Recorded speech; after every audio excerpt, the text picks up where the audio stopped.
Level 1. The Fashion Student. You are at a streetwear drop party in Beverly Hills you were not invited to. Type of party that Kanye West would be in. Organizer Marcus is across the room. Same age as you, dropped out of the same program 2 years ago, already has his own streetwear label, already got a Heisnabiety feature, already has buyers from Japan flying in to see his showroom. He is wearing a jacket you made for your girlfriend last February when it was 34 degrees outside and your dorm heater was broken. She gave it to him. You sewed the contrast stitching yourself at 2 a.m. because the fabric wouldn't sit right and you couldn't sleep until it did. He is telling 2 girls it's a prototype from his next drop. He is going to copy the design. You know this because you can see him studying the seams while he talks. Your girlfriend is next to him. Marcus's hand is on her waist. She has been seeing Marcus for 3 months. You realize this now not from her, from the way she laughs when he talks. She doesn't look at you once. Marcus sees you staring. He looks at your clothes. Yo, who let the kid in? Bro dressed like his mom still picks out his fits.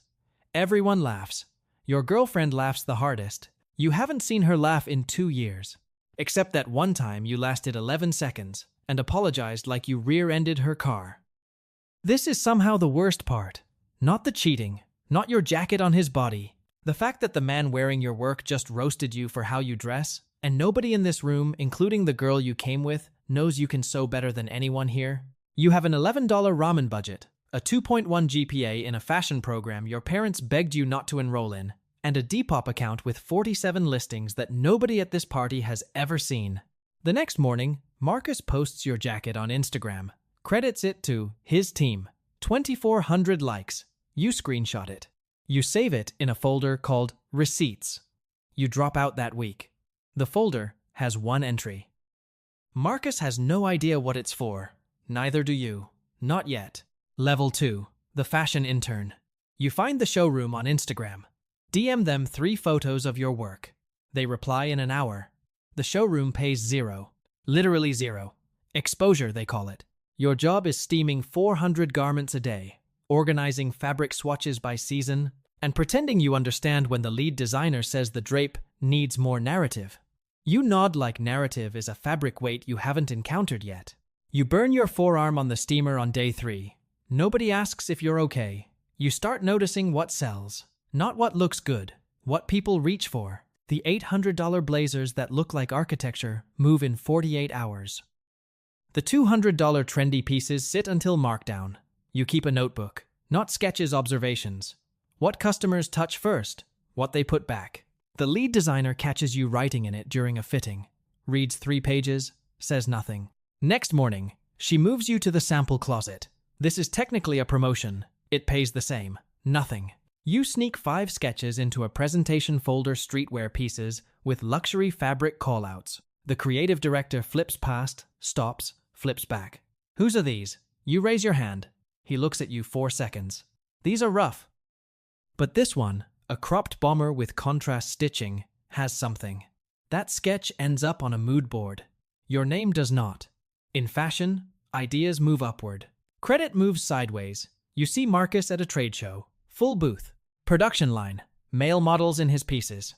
He's 22 with a brand. You are 22, steaming clothes for free. He doesn't recognize you. On the 3rd pass, you notice his stitching sloppy. The kind that happens when you scale too fast and skip QC. You photograph the seams. Not revenge. Research. Your savings hit 0. Last week, the lead designer hands you a recommendation letter. Start your own thing before this industry starts it for you. She's the first woman in fashion to save your career. She won't be the last. Of your 47 Depop listings, 5 actually sold hoodies, photographed on your bathroom shower rod. $68 each. $340 in Venmo notifications. Not a business. Evidence. You leave with no money, a notebook, a bomber sketch on someone else's mood board, and a photo of Marcus's bad stitching. You register an LLC from a McDonald's Wi-Fi. Connection drops twice. Level 3. The Streetwear Founder. Your first studio is a corner of your cousin's garage. You own a sewing machine from Craigslist, $85.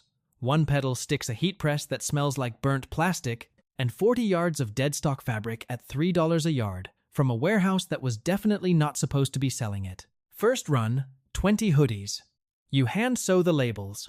Each one takes 11 minutes. Your cousin watches from the other side, working on his car, shaking his head like you're building a spaceship out of plywood. Pop-up market. Table fee. $150. You bring all 20 hoodies at $65 each. A girl picks one up, checks the tag, puts it back. A guy tries one on, takes a selfie, puts it back. By hour 3, you've sold 2. Then a streetwear blogger stops, tries on the cropped bomber hoodie, the one based on your old sketch, the contrast stitching, the fit that shouldn't work but does. He posts it on Instagram, tags you. 14,000 followers see it. You sell the remaining 18 in 90 minutes. Revenue, $1,300. Cost, $380. You stare at the $920. Not the money. The fact that 18 strangers paid real cash for something you made in a garage? DMs flood in. Can you make this in black? Do you ship? You don't have a website. You have a cousin's garage and 600 followers.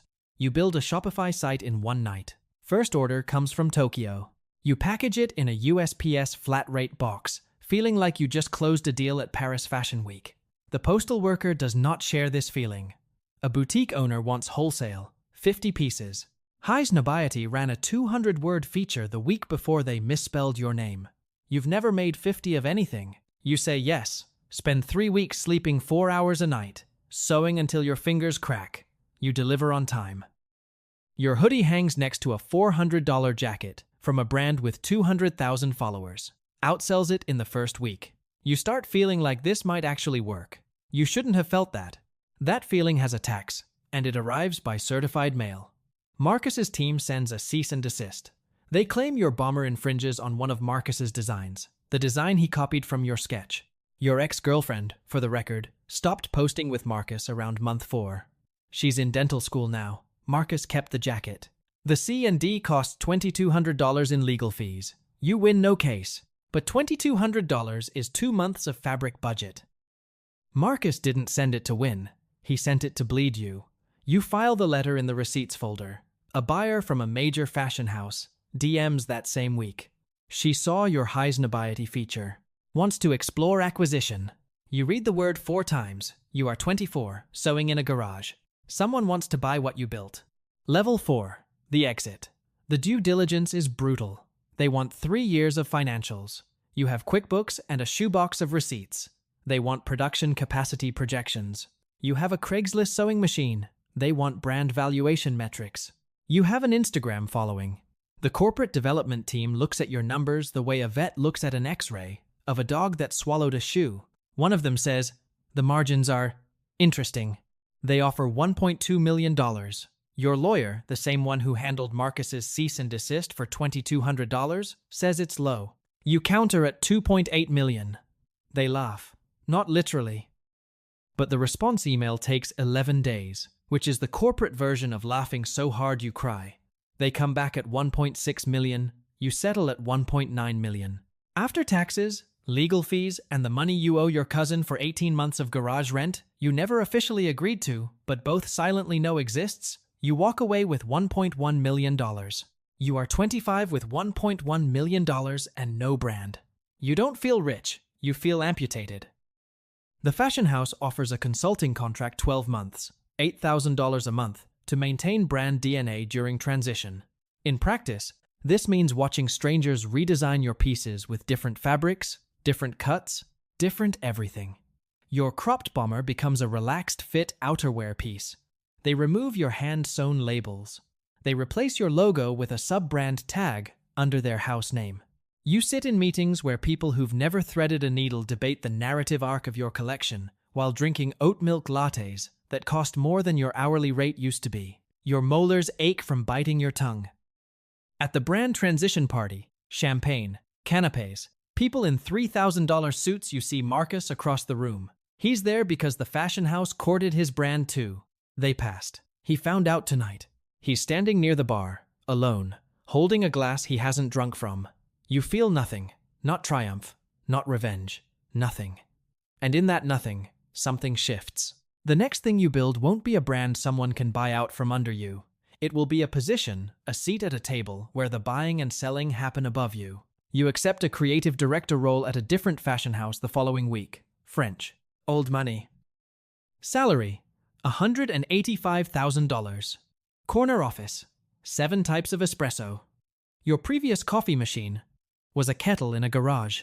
The distance between those two facts contains everything you've learned and everything you still haven't figured out how to feel. Level 5. The creative director. Someone calls you Sir on your first day. You are 26. The team is 14 designers with degrees from schools that cost more than your cousin's house. The seasonal budget is $2.4 million. Your corner office has a view of a building where Marcus's brand has a showroom. You notice this your first week, and it stays with you longer than it should. You present a collection inspired by your streetwear roots, raw edges, visible stitching, deconstructed silhouettes. The CEO stares at the mood board for 12 seconds. Our customer wears Hermes on weekends. Translation. To street. You revise, then revise again. Then revise until the collection looks like everything else on the rack. Sophia, a lead designer who's been at the house 9 years, pulls you aside. The trick is to make them think it's their idea. Women in fashion keep saving your career and getting no credit for it. You smuggle one piece into the final collection, a cropped jacket with contrast stitching that echoes your original bomber. The CEO doesn't catch it during approval. Sophia does. She looks at the sketch, looks at you, says nothing. She noticed what nobody else in the building would. It becomes the best-selling piece of the season. $1.8 million from one SKU. The CEO takes credit in the board meeting. You sit in the back row, your sketch on someone else's earnings report. The pattern hasn't changed since the mood board at the internship. The zeros have. Marcus resurfaces. His brand flatlined, not dead, but on life support. No new drops, inventory sitting, showroom lease month to month. He's pivoted to creative consulting, which in fashion means your brand died and you're selling your contact list. His new play, Fashion Week parties where male models are pressured into wearing pieces for exposure, and women models are paraded at private buyer dinners as what one stylist calls accessories for the evening. He runs his penthouse like a casting couch with better lighting. You hear about this from 3 separate people. Everyone knows. Nobody says anything because he controls Fashion Week invitations. You open the receipts folder on your phone, the one you started, with that screenshot of Marcus wearing your jacket, and begin adding entries about stolen dignity. Your second season sells 40% above projection. The CEO offers equity 2%, vesting over 4 years, then announces plans to license your smuggled bomber design to a fast fashion partner. Your contrast stitching on a $29 jacket at a mall in Ohio. You start sketching at home that night, not for the house. For something that doesn't have a name yet, but has a feeling you haven't had since the garage. Level 6. The luxury brand designer. You resign on a Tuesday. The CEO calls it a mistake. Your equity 2%, roughly $340,000 on paper vests over 4 years. You've completed 18 months. You walk away from $170,000 in unvested shares. Your accountant emails, "Are you sure?" You don't reply. You still have most of the $1.1 million. It won't last long at these prices. You rent a studio in the garment district. $4,200 a month, one window that doesn't open. Luxury streetwear is a contradiction that costs real money. Japanese denim at $45 a yard. Italian leather at $120 a square foot. Hardware from Florence, where emails are returned on a 6 to 8 business day timeline. First sample run, $38,000. You need 400 units at $350 to break even. You have no distribution and no retail partners. You call Sophia. She left the fashion house 6 months after you. You offer a partnership. Lead designer, 15% equity, no salary year 1. She says yes in 40 minutes. I've been waiting for someone to start something that isn't stupid. You build the first collection in 4 months. Show it at a guerrilla fashion show in a warehouse 200 seats. QR code on Instagram 48 hours before. 340 people show up. The fire marshal shows up too. A luxury retail buyer places an order for 60 pieces. You process this on the subway home. 60 pieces. Your name on the label. The feeling is the same as the $340 from the bathroom shower rod. The same as the $920. The scale changes. The feeling doesn't. Marcus's consulting expands into something the industry pretends isn't happening. Private events where models, male and female, must be available all evening. A male model from your gorilla show tells you what available means. Standing in Marcus's penthouse at 1 a.m., while buyers decide if they want to continue the conversation. 2 models have quit the industry. 1 moved to Colorado. Nobody files anything because Marcus controls Fashion Week invitations, the only currency that matters. Without invitations, you don't show. Without showing, you don't exist. He's built a toll booth on the only road, and he's charging in flesh. You add the model's account to a locked note on your phone. Over 6 months, more come. Some find you, some you seek out. Entry 23. The receipts folder is no longer a metaphor. Year 1. $2.1 million in revenue. $180,000 in the red. But Vogue runs a profile. They mention Marcus in the same paragraph. Controversial figure whose consulting events are drawing scrutiny. The jacket from level 1 exists as a ghost inside every piece you make now. The contrast stitching has evolved past recognition, but you always know where it started. You start thinking about something bigger. Not a brand. A house. Your own fashion house. Level 7. The fashion house founder. You incorporate the house on the same day Marcus's face appears on a fashion blog. Sources describe pattern of coercion at private events. No names in the article. Everyone in the industry knows exactly who. You read it in your studio. Sophia reads over your shoulder. Neither says anything. She hands you a fabric sample for next season. You both keep working. Some conversations happen without words. The house launches. Menswear, womenswear, accessories capsule. Headcount, 11. Debt, $620,000. Running a fashion house has almost nothing to do with fashion. It is managing leases, negotiating with Italian fabric mills that operate on their own gravitational calendar, chasing retail partners who return emails like they're doing you a favor, and sitting with accountants who say burn rate, like oncologists say tumor. You spend 60% of your time on spreadsheets. Sophia handles creative. You handle the survival. You haven't sketched in 4 months. You miss the garage the way people miss a hometown they left on purpose. Fashion Week, first show, 12 looks. $190,000 on production, venue, models, and a sound designer who insisted on spatial audio nobody in the audience can distinguish from regular speakers. Show runs 8 minutes. 3 buyers order before you leave the venue. A stylist pulls pieces for a celebrity editorial.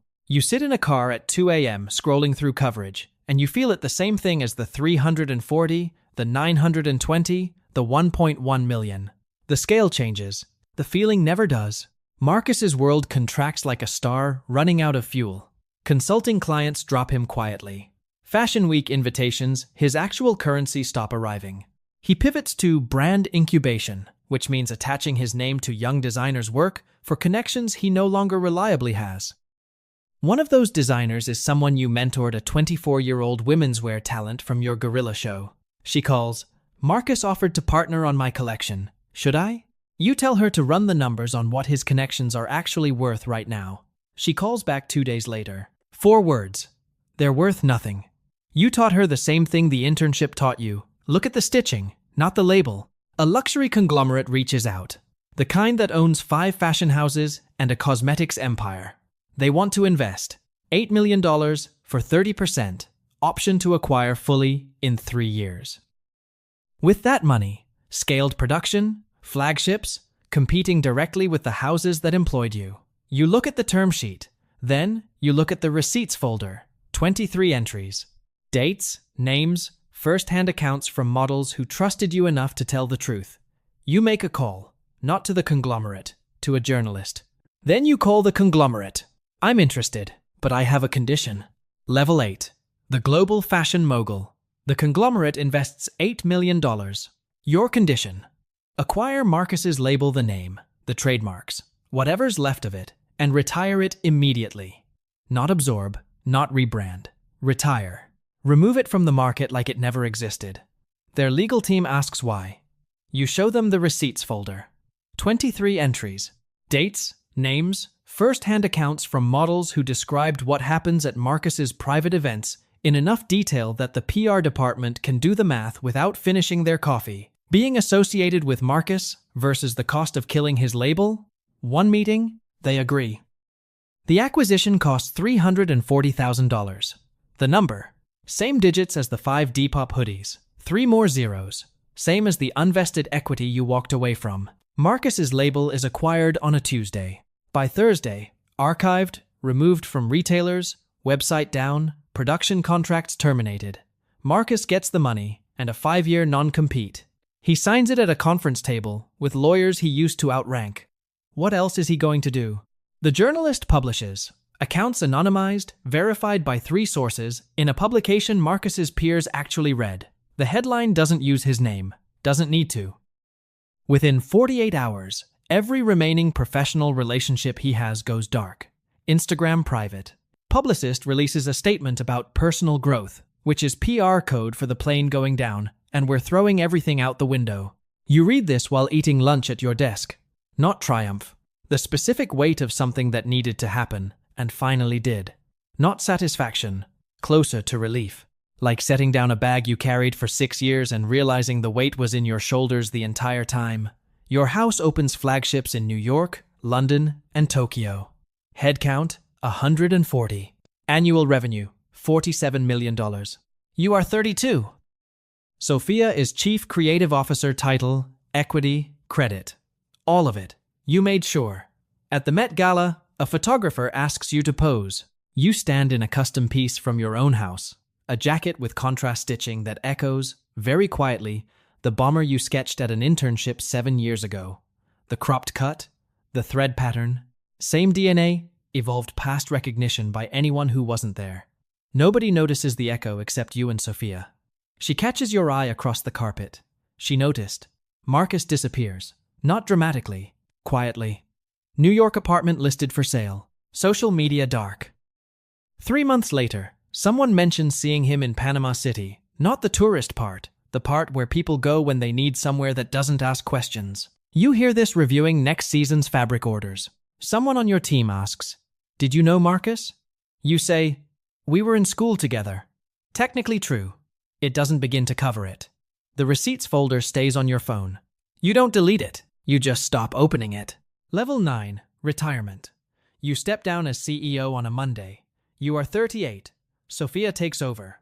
Board meeting, 40 minutes. 3 documents signed. HR gives you a gift bag with a candle and a handwritten card from the design team. 14 names. One is the young designer Marcus tried to partner with. She's now head of women's wear. You read the card in the elevator. You keep the card. You give the candle to the doorman. Retirement in fashion means people still call. Not for decisions, for validation. Would you wear this? Does this fabric feel right? Sophia calls on Sundays. Not about work, about everything else. Your mother sends a photo of herself wearing one of your jackets. No caption. She never mentions the fashion program. Your cousin still drives the car he was working on in the garage. You paid for the engine. He never asked you to. You rent a small studio, one window that opens, which feels like a luxury you wouldn't have appreciated at 26. You spend mornings sketching things nobody will produce. Not because they're bad, because they're yours, not a brand's, not a house's, yours. You visit the flagship on a Wednesday. Nobody recognizes you. A sales associate 23, maybe 24 shows you the new collection. She explains the design philosophy, uses the word narrative without irony. She's describing your design language, your obsession with contrast stitching, your belief that a jacket should feel like architecture, and she has no idea you're standing in front of her. You buy a jacket, your own jacket, full price. The receipt says $1,200. You fold it and put it in your wallet. The feeling is not unlike the 340. You're walking past your old garment district studio at night when you see someone through the window. A young designer, early 20s, headphones on, hunched over a sewing machine at 11 p.m. on a Tuesday. She's hand-sewing labels. You know the motion. You know the posture. You know the exact ache in the fingers after the 15th one. Each label takes about 11 minutes. You know because you counted once. In a garage, in another life. You don't go in. You don't introduce yourself. Some things can't be handed to you. You learn them from a garage floor with cracked fingers, or from a showroom that burns your forearm, or alone at 3 a.m. in a studio where your name is on the label and nobody is coming to save you. Or you don't learn them. You keep walking.